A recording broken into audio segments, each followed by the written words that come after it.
Hello, and thank you for choosing Orchestra's introductory series on SAP Business One. Today, we're going to talk about serial numbers and batch numbers and how they can be managed within inventory. So the first thing we're going to look at is on the item master data. We need to find an item which we've told the system to manage by serial or batch numbers. So let's just scroll through here real quick, and we find our first serialized item. We can see this item is managed by serial numbers, meaning that every item has its own unique serial number and that it's managed on every transaction.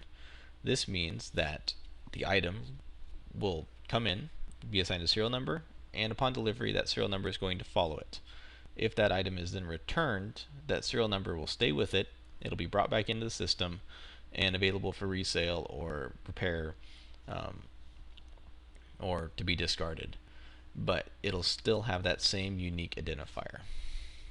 If we go to the next set, we can see we have a batched item.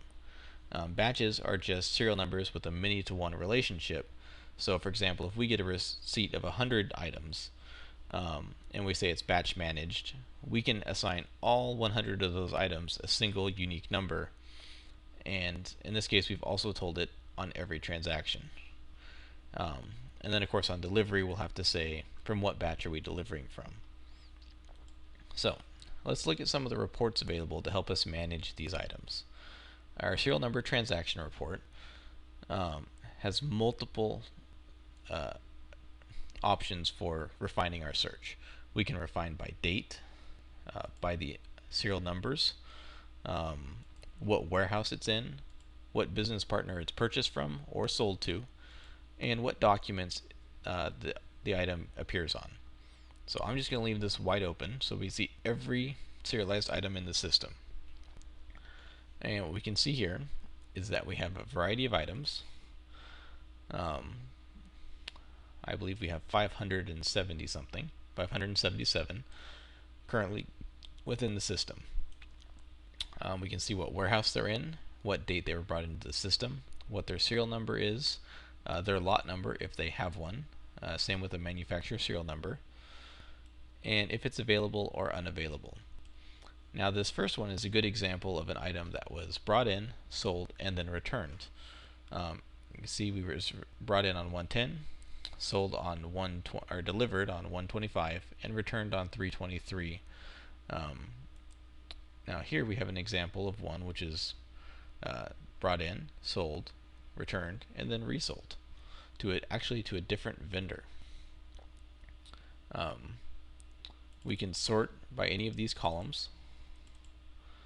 So if we want to do that, or we can actually filter the table by criteria that we select. So for example, I only want to see my available inventory. Well, now I can see it. Only available are actually displayed. Now, before we run out of time, let's go look at the batch transaction report.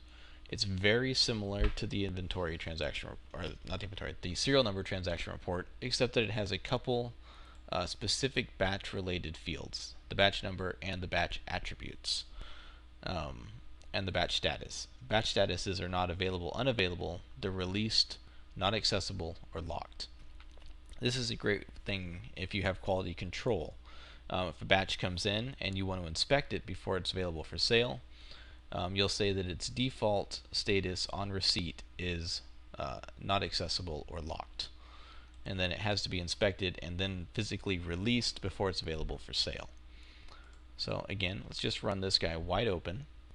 And right now I'm displaying all batches, even ones with zero quantity. So every batch that I've ever had in my system.